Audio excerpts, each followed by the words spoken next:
நம்முடைய ஆழ் மனதிற்குள் சென்று எப்படி நம்மையும் கண்டுபிடிக்க வேண்டும், பிறரையும் கண்டுபிடிக்க வேண்டும், ஆண்டவருக்கும் அவர் நினைப்பதைப் போல சாட்சி பகரக்கூடிய எல்லாம் செய்ய முடியும் என்று ஒரு திருப்பாடல் வழியாக சந்தித்தோம். சரியா? திருப்பாடல்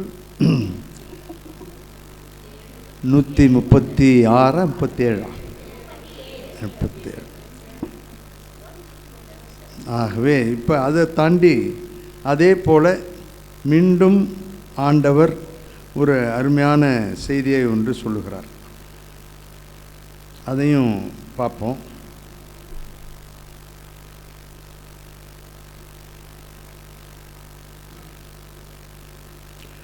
இதுவும் பாருங்கள், இது ஆண்டவருடைய செயல் எப்படி இருக்கிறது என்று பாருங்கள். இந்த தவக்காலத்திற்கு நம்முடைய பழையவைகளை திரும்பி பார்த்து அதிலிருந்து புதியவைகளுக்கு நாம் செல்ல வேண்டும். ஆகவே இந்த பழையதை கண்டுபிடிக்கிறதுக்கே பல பேர் கஷ்டப்படுவாங்க. உள்ளே போகிறதுக்கு வேண்டாம் ஃபாதர், பழசை பற்றியெல்லாம் பேசாதீங்க ஃபாதர், இல்லைம்மா அதுலேருந்து எதாவது இல்லை சார் அதுலேருந்து ஏதாவது கற்றுக்க முடியும், இல்லை வேண்டாம் அப்படிம்பாங்க. சரி, அது அவங்கள தொடாத வரைக்கும் சந்தோஷம். ஆனால் பழையவற்றை நாம் பார்த்து அதிலிருந்து புதியவற்றை கண்டுபிடிக்க வேண்டும். அப்பொழுதுதான் உறவு வளரும். அதற்கு உதவியாக ஒரு சிறிய பகுதியை உங்களுக்கு சொல்லுகிறேன். லூக்கா எழுதிய நற்செய்தி 12வது அதிகாரம் 54 56 வரை இருக்க ஒரு சின்ன பகுதி. அதை உங்களுக்கு ஒரு சின்ன விளக்கம் பண்ணுறேன். அதிலிருந்து ஆண்டவர் இந்த தவசு காலத்திலே நமக்கு என்ன சொல்லுகிறார் என்பதை நாம் புரிந்து கொள்ளலாம். ஆனால் இதை நான் சற்று வித்தியாசமாக சொல்லுகிறேன். ஒருபொழுதும் உன்னை விட்டு பிரியா உடல் இது வேண்டும் அப்படின்னு சொன்னால் என்ன அர்த்தம்? எதுவும் நம்மளை பிரிக்கக்கூடாதுங்கிறது இல்லை, அது மட்டும் இல்லை. அதோடு கூட உறவிலே நான் இன்னும் அதிகமாக ஆழப்பட வேண்டும். அந்த ஆழப்படுகின்ற பொழுது வரக்கூடிய இடையூறுகளெல்லாம் நீ அகற்ற வேண்டும் அப்படிங்கிறது அதனுடைய பொருள். சரியா? இப்போ ஒரு சின்ன விளக்கத்தோடு நாம் பார்ப்போம். லூக்கா 12:54 56 முடிய உள்ள பகுதி. சரிதானா? அது தலைப்பு பாருங்கள் எப்படி இருக்குது. காலத்தை கண்டுணர்தல். அருமையான பகுதி. இந்த உறவுகளையும் அந்த காலத்தையும் கண்டுபிடிக்க தடுமாறுவதாகத்தான் ஆண்டவர் இயேசு கிறிஸ்து இதை சொல்லுகிறார். இயேசு மக்கள் கூட்டத்தை பார்த்து, மேற்கிலிருந்து மேகம் எழுவதை நீங்கள் பார்த்ததும் மழை வரும் என்கிறீர்கள். அது அப்படியே நடக்கிறது. வானிலை ஆராய்ச்சி. கரெக்டு. அடுத்தது, தெற்கிலிருந்து காற்று அடிக்கும் பொழுது மிகுந்த வெப்பம் உண்டாகும் என்கிறீர்கள். அதுவும் நடக்கிறது. பெரிய வானிலை ஆராய்ச்சி நம்மள்கிட்ட தான் இருக்குது, மனுஷன்ட்ட இருக்குது எல்லாம். அடுத்தது, வெளிவேடக்காரரே, நிலத்தின் தோற்றத்தையும் வானின் தோற்றத்தையும் ஆய்ந்து பார்க்க அறிந்திருக்கும் போது இக்காலத்தை நீங்கள் ஆய்ந்து பாராமல் இருப்பது எப்படி? சரியான கேள்வி. சரி அடி. இதெல்லாம் அவங்களுக்கு தெரியுது, அதெல்லாம் தெரியுது, எல்லாம் தெரியுது. ஆனால் இது மட்டும் எப்படி தெரியாமல் போகுது? இந்த காலம் என்று அவர் சொல்வது இந்த அவர் இருக்கின்ற அந்த காலம், மீட்பின் காலம், அருளின் காலம். இதை நீங்கள் உங்களுக்கு சும்மா ஒரு உதாரணத்துக்காக சொல்கிறேன். லூக்கா எழுதிய நற்செய்தி 4வது அதிகாரம் 16 17 18 வரைக்கும் பாருங்கள். ஏசாயா புத்தகத்திலிருந்து அவர் எடுத்து படிச்சிருப்பார். சரியா? ஏசாயாவினுடைய ஏற்றுச்சுருள் அவருக்கு கொடுக்கப்படுகிறது. அந்த ஆண்டவருடைய ஆவியின் மேலே அவர் என்னை அருட்பொழிவு செய்துள்ளாருங்க. அதில் எல்லாமே அப்படியே இருக்கும். ஏசாயா என்ன சொல்கிறாரோ அது பூரா அப்படியே இருக்கும். ஆனால் லூக்கா வேண்டுமென்றே தெரிந்தே கடைசி வாக்கியத்தை மாற்றிருப்பார். அதில் என்ன இருக்கும் நீங்கள் படித்து பாருங்கள். லூக்கா கிராஸ் ரெஃபரன்ஸ் கொடுத்துருப்பாங்க ஏசாயா. அதில் பாருங்கள் என்ன இருக்கும். ஆண்டவர் பழி தீர்க்கும் நாளை அறிவிக்கவும்னு இருக்கும். கரெக்டு? ஏசாயாவில் ஆண்டவர் பழி தீர்க்கும் நாளை அறிவிக்கவும் அப்படின்னு இருக்கும். அப்படின்னு என்ன அர்த்தம்? அடித்து சாய்க்கிறாரு. ஏமாலாம் என் பேச்சை கேட்கலையோ எல்லாரையும் போட்டு தாக்கு, முடிஞ்சு போச்சு கதை. சொல்லி பார்க்குறேன், ஒன்றும் கேட்குறாப்புல இல்லை. பழி தீர்க்கும் நாள் வந்தேன், அடித்தேன், முடித்தேன், போயிட்டேன். யாராவது ஏதாவது கேட்டான்னு நான் தான் உங்கள்கிட்ட சொன்னேன்ல, இப்படி செய்யுங்க, இப்படி இருங்க, அப்படி இருங்க, நல்லதை யோசிங்க, நல்லதை செய்யுங்க, உங்கள் சிந்தனை நல்லா இருக்கட்டும், உங்களுடைய உறவு பெருகட்டும் நான் சொன்னேன், நீங்கள் கேட்கல. அடிச்சு சொல்லிட்டு போயிட்டேன் அப்படிங்கிறது பழைய ஏற்பாட்டில் இருக்கும். ஆண்டவர் பழி தீர்க்கும் நாளை அறிவிக்கவும் அப்படின்னு இருக்கும். இவர் லூக்கா அந்த ஒன்றை மட்டும் அப்படியே தூக்கிட்டார்.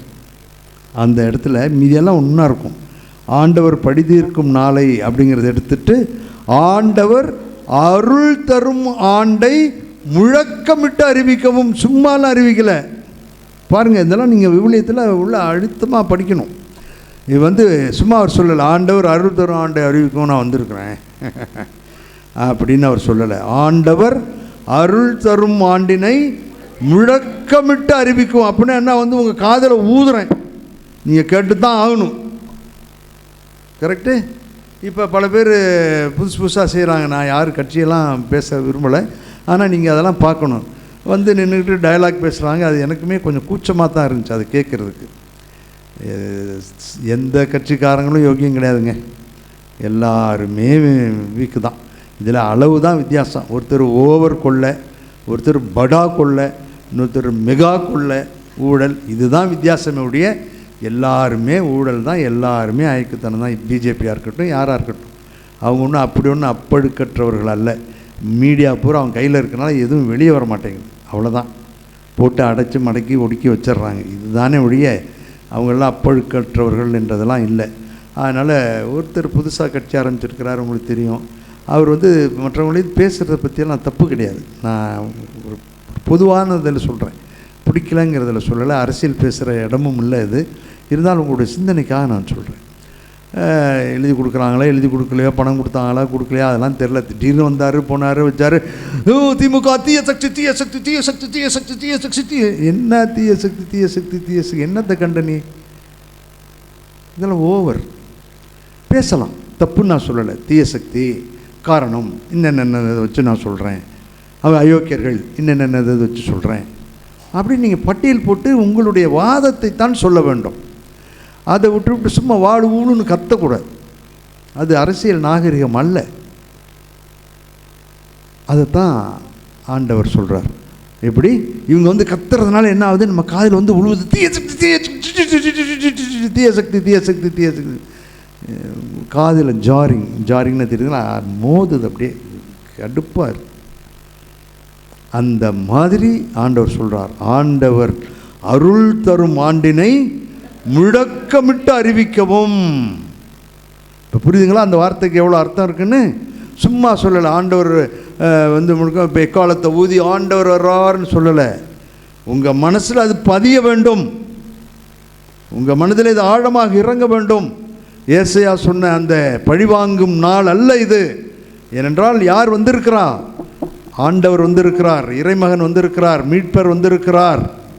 ஆகவே இது ஒரு வித்தியாசமான காலம். இது பழிவாங்கும் நேரம் அல்ல, பழிவாங்கும் காலமும் அல்ல. இப்போ புரிதா காலத்தை கண்டுணர்தல்னு? அந்த காலத்தை கண்டுணர்தல்ங்கிறது வெறும் வானிலை ஆராய்ச்சிகளை மட்டும் செய்வது அல்ல.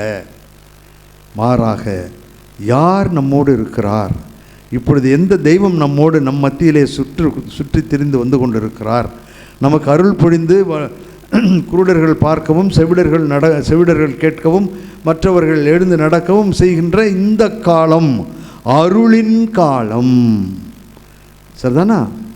ஆண்டவரின் அருள் தரும் ஆண்டினை முழக்கமிட்டு அறிவிக்கவும். ஆக அந்த முழக்கமிட்டு அறிவிக்கின்ற அந்த அருளின் காலத்தில் நீங்கள் இருக்கிறீர்கள். ஆகவே துணிவோடு இருக்க வேண்டும். அந்த அருளை இன்னும் அதிகமாக பெற்றுக்கொள்ள எங்கெல்லாம் வழி சொல்லப்படுகிறதோ, இப்போ நீங்கள் வந்திருக்கீங்க பார்த்தீங்களா, இந்த தவக்காலத்தை இன்னும் எப்படி சிறப்பாக நாம் செய்யலாம், நாம் கேட்ட செய்திகளை எப்படி பிறரோடு பகிர்ந்து கொண்டு வர முடியாதவர்களுக்கும் இந்த அருளை சொல்லலாம் என்று இருக்கின்ற உங்களைப் போன்ற அந்த உள்ளம் படைத்தவர்களாக வாழ வேண்டும் என்று ஆண்டவர் சொல்வார். ஆக புரியுதுங்களா? அந்த அருளின் காலம், அந்த வெறும் காலத்தை கண்டுணர்தல்னு அவர் தெற்கே அந்த காற்றடிச்சிச்சுன்னா இப்படி, மேற்கேந்து காற்றடிச்சா இப்படி, இதை கண்டுபிடின்னு மட்டும் அவர் சொல்லலை. அதெல்லாம் கண்டுபிடிக்கிறீங்களே, அதெல்லாம் உங்களுக்கு தெரியுதில்ல. அப்போ ஆண்டவர் முழக்கமிட்டு அறிவிக்கும் இந்த அருள் ஆண்டை மட்டும் ஏன் உங்களால் கண்டுபிடிக்க முடியும் அப்படிங்கிறார். ஒரு சின்ன இது நான் சொல்கிறேன். இப்போ நான் படிக்க போனது பல ஆண்டுகளுக்கு முன்பாக ஃப்ரான்ஸுக்கு பைபிள் தான் படிக்க போனேன். அப்போ அங்கே முதல் ஹாலிடேஸ் ஸ்டேட்ஸுக்கு போக ஒரு வாய்ப்பு கிடச்சிச்சு. ஸ்டேட்ஸ் போகிறதுக்கு. ஒரு 3 மாதம் ஸ்டேட்ஸில் வேலை செய்ய ஒரு வாய்ப்பு கிடச்சிச்சு. சரின்னு சொல்லிட்டு பர்மிஷன்லாம் வாங்கிட்டு, அப்போல்லாம் ஈஸியாக கிடச்சிச்சு. யாருனாலும் போகலாம், உடனே கேட்பாங்க ஏன் போகிறீங்க யாரும்பாங்க. இந்த மாதிரி படிக்க வந்தேன். அப்புறம் படிக்க வந்த இடத்துல இந்தியாவிலேருந்து போகலன்னு அந்த அம்மா என்கிட்ட கேட்டாங்க, நீங்கள் இந்தியாவிலேருந்து போயிருக்கலாம்ல, ஏன்? நான் சொன்னேன், இங்கே தான் படிக்க வந்திருக்கேன், இந்தியாவில் படிக்கிறப்ப எனக்கு வாய்ப்பு கிடைக்கல, இங்கே இப்போ நான் என்னுடைய ஹையர் ஸ்டடீஸ்க்காக வந்திருக்கிறேன், அதனால் வாய்ப்பு கிடச்சிச்சு. அதனால் ஒரு வேர்ல்டு அங்கெல்லாம் லைப்ரரியெல்லாம் பக்கா லைப்ரரி. உள்ளதை சொல்லப்போனால் நான் ரொம்ப பெருமையாக பேசுகிறேன்னு நினைக்காதீங்க, எனக்கு அமெரிக்கா அவ்வளோ ஈஸியாக பிடிக்காது. ஆனால் ஒன்றில் மட்டும் நான் அவர்களை எனக்கு பிடிக்கும். எதுலான்னு கேட்டிங்கன்னா, இந்த விஞ்ஞான வளர்ச்சியில் அவங்க அதிகம். யூரோப்பை விட 10 வருஷம் முன்னாடிங்க அவங்க. யூரோப்பை விட 10 வருஷம் முன்னாடி. நம்மளாம் 15 வருஷம் பின்னாடி தான் இருக்கோம், உண்மையை சொல்கிறோம். அதனால் அவங்க பெரியவங்கன்னு சொல்லு. ஆனால் கலாச்சாரத்திலும் பண்பிலும் நம்ம 20 வருஷம் 30 வருஷம் முன்னாடி அவங்க இன்னும் பின்தங்கி தான் இருக்காங்க. கையில் எல்லோரும் துப்பாக்கி வச்சுருக்காங்க. போதைப்பொருள் அதிகம், சண்டை சச்சரவு கற்பழிப்பு இதெல்லாம் எக்கச்சக்கம். அதெல்லாம் சொல்லவே முடியாது. என்னடா அப்படி சொல்கிறேன்னே நீங்கள் நினைக்கலாம். நம்ம பிள்ளைங்க கூட அங்கே இருக்கலாம். நம்ம பிள்ளைங்கள நான் சொல்லலை, பொதுவான கலாச்சாரத்தை சொல்கிறேன். அங்கே இதெல்லாம் அதிகம். ஏன் வெளியே வர மாட்டேங்கன்னா, மீடியா பூரா அவங்கள்ட்ட இருக்குது. அது அவங்க மீடியா எதுவுமே காட்டாது, சொல்ல மாட்டாங்க. மீடியா பூரா அது ஒரு தனி உலகம். ஆகவே they or at least 10 years ahead of Europe. ஆமாம், நம்ம 15 வருஷம். நம்ம இப்போ என்ன சொல்கிறாங்க தெரியுங்களா, நம்மளை மட்டமாக சொல்லலை, அவங்க எதை சொல்கிறாங்க, அவங்க தே ஆர் லைக் தட். அவங்க ஓன் அவுட் பண்ணுற கேமராஸ் இருக்குது பார்த்தீங்களா, சினிமாவுக்கு எடுக்கிறான் பாருங்கள், இந்த அப்படி ஓடுற மாதிரி அடிக்கிற மாதிரி அப்படி இப்படி தாண்டுற மாதிரி இருக்குது அப்படி, அந்த மாதிரியான அந்த மேஜிக்கல் கேமராஸ் அவங்க நிறையா வச்சுருக்காங்க. அவங்க இனிமேல் இது வேண்டாம், இது தேவையில்லை, நம்ம அடுத்த ஸ்டேஜுக்கு போயிட்டோம் அப்படின்னு சொல்லி தூக்கி போடுறான் பார்த்தீங்களா கேமரா. அதுதான் நமக்கு வருது. நமக்கு அதில் வர்றதே பெரிய தனி உலகமாக இருக்குது. சரியா? அதனால தான் அவங்க படத்தையும் பாருங்கள், நம்ம படத்தையும் பாருங்கள், ரொம்ப வித்தியாசமாக இருக்கும். நான் அதனால் அவங்க பெஸ்ட்டு நம்ம ஒஸ்ட்டுன்னு நான் சொல்ல வரல, இதுதான் இது இருக்கிறது. ரைட். அவங்களுடைய கலாச்சாரம் பின்னணி அதெல்லாம் அவங்க ரொம்ப மோசம். நானே அந்த பங்கில் இருக்கப்போ பார்த்துருக்கேன். அதெல்லாம் ஒரு தடவை தான் நான் போனேன். அதுக்கப்புறம் எனக்கு ஸ்டேட்ஸ் போக விருப்பமே இல்லை. இதுக்கு வரைக்கும் எனக்கு விசாலாம் இருக்குது, ஆனால் நான் போனதில்லை.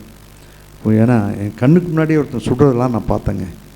அப்படியே பேதளிச்சு போயிட்டேன். நம்ம ஊர் எவ்வளோ தேவையில்லை, நம்மளை கோபத்தில் அடிக்கிறான், வெட்டுறான், குத்துறான், அதெல்லாம் இருக்குதான். எல்லா இடத்துலையும் வயலன்ஸ் இருக்குது, எங்கேயும் வயலன்ஸ் இல்லைங்கிற இதே இல்லை. எந்த நாட்டில் இல்லை, எல்லா நாட்டிலையும் வயலன்ஸ் இருக்குது. தனி அடிதடி சண்டை இருக்குது, கோபத்தினால கொப்பளிக்கிறது இருக்குது, எல்லாம் இருக்குது. அது அங்கே அதிகம். சரியா? டாக்ஸியில் போனால் நீங்கள் போயிருப்பீங்க, ஒரு சிலர் போயிருக்கவங்க இருக்கீங்களா, உங்களுக்கு ஸ்டேட்ஸ் பார்த்தவங்களாம் இருப்பீங்க. நான் தப்பில் இருப்பாங்க, அவங்க பிள்ளைங்க யாராவது இருப்பாங்க, பிள்ளைங்கள பார்க்க போயிருப்பீங்க. ஆனால் இந்த எக்ஸ்போஷர் உங்களுக்கு இருக்கான்னு எனக்கு தெரியாது. நான் சொல்கிற இந்த exposure since I was priest, இப்போ அவங்க என்கிட்ட பேசுனதாக இருக்கட்டும், அல்லது அவங்க கவுன்சிலிங் கொடுத்ததாக இருக்கட்டும், அதை வச்சு நான் பேசுகிறேன். என் கண்ணால் பார்த்த ஒரு 2 நிகழ்வுகளை பார்த்து நான் உங்களுக்கு சொல்கிறேன். ஒன்று அந்த பங்குசாமியார் என்கிட்ட சொல்லுவார், Raj, just have minimum dollars with you. ஒரு $10 $5 வச்சுங்க, மற்றது எல்லாம் you keep it in the card, Visa card, அந்த card. If you have money with you அடித்து எடுப்பானுங்க. முதல்ல வருவான், சிகரெட்டு கொடுங்கம்மா, சிகரெட்டுக்கு இருப்பான், அப்புறம் அதும்பா இதும்பா, கிவ் மீ $10 நீங்கள் என்கிட்ட பணம் இல்லைன்னா அடிப்பான். அந்த மாதிரி ஒரு கலாச்சாரம் அங்கே இருக்குது, போதை கலாச்சாரம். அதனால் you just have $5 or $10 with you. ஒரு $1 $10 வச்சுங்க. இந்த கேட்டால் இருந்தா அப்படியா $1 ஓடி போயிரு, நம்மளை விட்டுரு ஆளை அப்படின்னு. அது எனக்கு பயமாக இருந்தால் வெளியே போய் பயமாக இருந்துச்சு. ஏன்னா எங்கே பார்த்தாலும் இன்னொன்று என்ன அந்த பங்கு ஃபாதர் லாங் ஐலண்ட் மெட்ஃபோர்டுங்கிற ஒரு சர்ச்சில் இருந்தேன். அந்த சின்ன சாமியார் என்னை கூட்டிகிட்டு போகிறார். நான் நியூயார்க் போகிறேன். உங்களுக்கு தெரியும், New York is formed by about 40 islands. இது ஒரு இடமா இல்லை, இது 40 ஐலண்டு சேர்ந்தது தான் நியூயார்க். உங்களுக்கு தெரியும், நம்ம பார்த்து நியூயார்க் சொல்லி பழகிட்டோம். இங்கேருந்து அங்கே போகிறோம், இங்கேருந்து இங்கே வரோன்னு எல்லாம் டியூப் ட்ரெயின் அல்லது கடல் கடியில் மேலே கீழே பாலத்தை வச்சு எல்லாம் இணைச்சிட்றாங்க. அதனால் அப்படி போகிறப்ப ரயில்வே ஸ்டேஷன் போகிறேன். நாங்கள் எல்லாம் ஃபாதர்ஸ் எல்லாம் ஒரு மீட்டிங், படித்தவங்கெல்லாம் ஒரு இடத்துல மீட்டிங் போடுறதுக்காக போகிறோம், கேதரிங். அப்போ இவர் என்னை கூட்டிகிட்டு போகிறார். ரயில்வே ஸ்டேஷன் அங்கே இருக்குது. அப்படி கூட்டிகிட்டு போகிறப்ப ராஜ் லுக் அப்படிங்கிறார். அங்கே பாருங்கிறார். அங்கே பார்க்குறேன், ஒருத்தர் காருக்குள்ளே ஒருத்தவங்க உட்காந்துருக்காங்க, யாருன்னு தெரில, ஒரு ஆள் இருக்கார். வெளியே ஒருத்தர் ஜன்னலை தட்டி ஏதோ கேட்குறாரு. கொஞ்ச நேரம் 2 பேர் ஏதோ பேசுனாங்க. என்ன பேசுனாங்க ஏது பேசுனாங்கலாம் தெரியாது. எடுத்தார், துப்பாக்கி வச்சார், டப்புன்னு அடிச்சு தள்ளிட்டு போயிட்டாருங்க. இந்த ஆள் வண்டிக்குள்ளே செத்து கிடக்கிறாரு. வண்டியில் ஷூட்டிங் ஸ்பாட்டில் அவுட்டு. ஒன்று இவர் என்ன சொல்கிறார், இந்த நேரம் நம்ம போனோம்னா நம்மளை பிடிச்சிக்குவான், யாருன்னு நீ பார்த்துருப்பில்ல, உனக்கு தெரியும்ல, எல்லாம் எவ்ரிவேர் கேமராஸ், எங்கே இந்த ட்ரோன் மாதிரி அங்கெல்லாம் கேமரா இருக்குது, அதனால் நம்மளை இப்போ போனால் பிடிச்சிக்குவாங்க, அதனால் டுடே யூ கேன்சல், இந்த ட்ரெயினை விட்டுட்டு அப்புறம் ஒரு மணி நேரம் கழித்து போகிற ட்ரெயினில் போனோன்னு அப்படியே வண்டியை திருப்பிட்டாருங்க. திருப்பி கொண்டாந்து ஒரு 3 கிலோமீட்டர், அவங்க 3 மைல்னு சொல்கிறாங்களே, 3 மைலில் இருக்க பங்கில் வந்து நிறுத்திட்டார். அங்கே போய் டிவி ஆன் பண்ணால் அப்படி அலசுறாங்க சாமி. ஹெலிகாப்டர் வருது, அது வருது, இங்கே செத்தவனை காட்டுறாங்க, போடுறாங்க, வராங்க. மேட்ரு ஆஃப் 2-3 ஹவர்ஸில் பிடிச்சிட்டாங்க அவனை யாருன்னு. அந்த அளவுக்கு வளர்ந்துருக்கு, வயலன்ஸும் வளர்ந்துருக்கு, அடித்தவனையும் பிடிக்கிறதும் வளர்ந்துருக்கு. பார்த்தேன் நான், ஐயோ அப்பா, இதுக்கு நம்ம ஊர் எவ்வளோ தேவையில்லை. வெட்டுறான், குத்துறான், ஆத்துறான், அவசரத்தில் தான் செய்கிறான் நம்மால். நீ என்ன கேட்டான், என்ன அவர் என்ன சொன்னார், உள்ளே இருக்கவர் என்ன பதில் சொன்னார், இவர் என்ன, everybody has a gun, everybody has a gun. நான் இருந்தப்போ தான் பில் கிளின்டன் வாஸ் பிரசிடெண்ட். அப்போ நான் போனப்போ 93 to 94 நான் போனேன். 1994 போனேன் நான் படிக்கிறப்ப. அப்போ பில் கிளின்டன் ஒரு நல்ல முயற்சி செஞ்சார். என்ன செய்கிறாரு, ஒரு குறிப்பிட்ட வயதினருக்கு கன்னு கிடையாது, கொடுக்கக்கூடாது. 15 வயசுக்கு மேலே இருக்கவனுக்கு கன்னே கிடையாது. 15 வயசுலேருந்து 25 வயசு வரைக்கும் வச்சுருக்கோன்ட்டு இந்த இதுதான், அடித்தாலும் ஒன்றும் பெரிய பாதிப்பு ரொம்ப வராதபடிக்கு. அதுக்கப்புறம் 25க்கு மேலே 30 அப்படி கேட்டகரியாக பிரித்து வச்சுருந்தார். பிரித்து நாடு புற ஓட்டு போடுறாங்க. இதுக்கு 6 மாதம் ட்ரைனிங் கொடுத்து அதை பற்றியெல்லாம் பேசி வழக்கு எல்லாம் பேசி அவங்கள நல்லா பிரெயின் வாஷ் பண்ணி நம்ம எப்படி இருக்கணும் அப்படிங்கிறதெல்லாம் சொல்லி அவர் என்ன பண்ணுறாரு, வந்து அன்றைக்கி ஓட்டு எடுக்க போகிறாங்க. ஓட்டு எடுக்கிறதுக்கு முன்னாடி ஒரு 2 நாளைக்கு முன்னாடி நான் இருந்த இதில் 4 ஃபாதர்ஸ் வெள்ளைக்காரங்க, நான் 5ஆவது ஆள், உதவிக்கு போன ஆள். அப்போ நான் சும்மா அப்படி கேட்குறேன், என்ன ஃபாதர் இந்த மாதிரி, is it not good that every one has a pistol with him, is it good, how do you allow to have even small boys to have a gun, அப்படின்னா அதெல்லாம் நல்லா இருக்குமா அப்படிங்கிறேன். 4 பேர் சேர்ந்த மாதிரி கோரஸாக கத்துறாங்க, father Raj, you do not know anything, to have a pistol is our birth right, ஒரு துப்பாக்கி வைத்திருப்பது என்னுடைய பிறப்புரிமைங்கிறாருங்க. சாமியாரே சொன்னார்னா ஊரில் இருக்கவன் என்ன சொல்லுவான் யோசிச்சு பாருங்க. ஃபாதரே நான் தட்டினதுனால வச்சோ, ஃபாதருங்களே சொல்கிறாங்க, நன்மையை பற்றி பேச வேண்டியவங்க, வன்முறை இல்லாத ஒரு உலகத்திற்குள் செல்ல வேண்டும் என்று சொல்ல வேண்டியவர்கள், ஆண்டவர் சொன்ன அந்த அன்பு செய்தியை மன்னிப்பை பேச வேண்டியவர்கள் என்ன சொல்கிறாங்க கோரஸாக, father Rituraj, you are come from a different country, நீ வேறு நாட்டிலேருந்து வந்திருக்கீங்க, ஆனால் இந்த நாடு வேறு, to have a pistol, a gun is our birthright அப்படின்னாருங்க. அவங்க சும்மா சொல்லியிருந்தா கூட நான் ஆர்கியூ பண்ணியிருப்பேன். வேகமாக அப்படி முகம்லாம் அப்படி பார்த்தேன், இது நமக்கு தேவையில்லாத வேலை. நீ பிஸ்டலை டேங்கியை தூக்கிட்டு போ, பெரிய கன்னை தூக்கிட்டு போ, பைனாக்குலர் வச்சு அடி, எதையாவது பண்ணிங்க, வாயே திறக்கலை நான். அப்போ அவங்களுடைய எண்ணத்தை பாருங்கள், காலத்தை ஆண்டவருடைய அருள் ஆசிரியரை கண்டுபிடிக்க முடிகிறதா என்று பாருங்கள். இது ரைட்டு தப்புங்கிற விவாதத்துக்கு வரல. நீங்கள் நிறைய பேர் ஸ்டேஷனில் இதை விட நல்லதெல்லாம் பார்த்துருப்பீங்க. நான் சொன்னது ஒரு சில இது உங்களுக்கு ஒரு வேலை தெரியாத ஒன்று நான் சொல்கிறேன், சரியா? அவங்கெல்லாம் மோசம்னு நான் சொல்லலை, அவங்கள அயோக்கியர்கள் என்று நான் சொல்லவில்லை. இன்செக்யூரிட்டி டாக்ஸியில் போனால் நடுவில் பார் இருக்கும், டிரைவருக்கும் நமக்கும் என்னது கன் ப்ரூஃப் இது வச்சுருப்பாங்க. அப்போ நீங்கள் என்ன செய்யணும், உங்கள் இடம் வந்தோடனே போனோடனே ஏறினோடனே எங்கே போகணுன்னு சொல்லிடணும். ஐ கோ டு இது இந்த ஏதாவது ஒரு இடத்த சொல்லுங்களேன், அங்கே போகிறேன்னு சொல்லணும். அங்கே போனால் ஓகே கம்னு அவர் அவங்க கண்ணுக்கு முன்னாடி மீட்டர் அனுப்புகிறாரு, போய்கிட்டே இருக்காங்க. எதுவும் அவர் பேசுகிறதில்ல அவர் பேசுகிறதில்ல, போய்கிட்டே இருக்கு. போய் அந்த இடம் போன உடனே சேஸ் சார் எல்லாம் ஸ்பீக்கர், உள்ளேருந்து அவர் பேசுவார், இங்கே கேட்கும், இங்கேருந்து பேசினா அங்கே கேட்கும். We have come to the place அப்படின்ட்டு அவர் சொல்கிறார். $20 அவங்க டாலர்ஸ்னு சொல்லுது, $20 அப்படிம்பாங்க. நம்ம டாலருங்கிறோம், அவங்க பாஷையில் பக்ஸும்பாங்க. $20 அப்படிம்பார். ஓகே நீங்கள் எடுக்கணும். அவர் அங்கே ஒரு பட்டன் வச்சுருப்பார், அதை அமுக்குவார். அந்த கண்ணாடிக்கு கீழே ஒரு இது வரும், இப்படி வரும், ஒரு ட்ரே மாதிரி வரும். அந்த ட்ரேயில் நீங்கள் உங்கள்கிட்ட என்ன காசு இருக்கோ, 20 இருந்தால் 20 வைங்க, கூட இருந்தால் கூட வைங்க, வச்சு நீங்கள் அமுக்கணும். அது அந்த பக்கம் போவோம், அவர்கிட்ட போவோம். அவர் கூட இருந்துச்சுன்னா எடுக்க வேண்டியதை எடுத்துகிட்டு மீதியை உங்கள்கிட்ட கொடுத்துருவார், அமுக்கி விட்ருவார், நீங்கள் எடுத்துகிட்டு போகலாம். No speech, no dialogue, nothing. I don't trust you, you don't trust me. ஏன்னா நீ என்ன கன் வச்சுருக்கேன்னு எனக்கு தெரியாது, நான் என்ன கன் வச்சுருக்கேன்னு உங்களுக்கு தெரியாது. நீங்கள் பின்னாடி இருந்து சுற்றுவீங்கிறதுக்காகவே புல்லட் ப்ரூஃப் லைட் கண்ணாடி டாக்ஸியில். ஆகவே அன்பின் காலத்தை, அருளின் காலத்தை நம்மால் கண்டுபிடிக்க முடியுதான்னு தெரில. இது நெகட்டிவாக சொல்லணும். ஒரு பாசிட்டிவ் ஒன்று சொல்கிறேன் பாருங்கள்.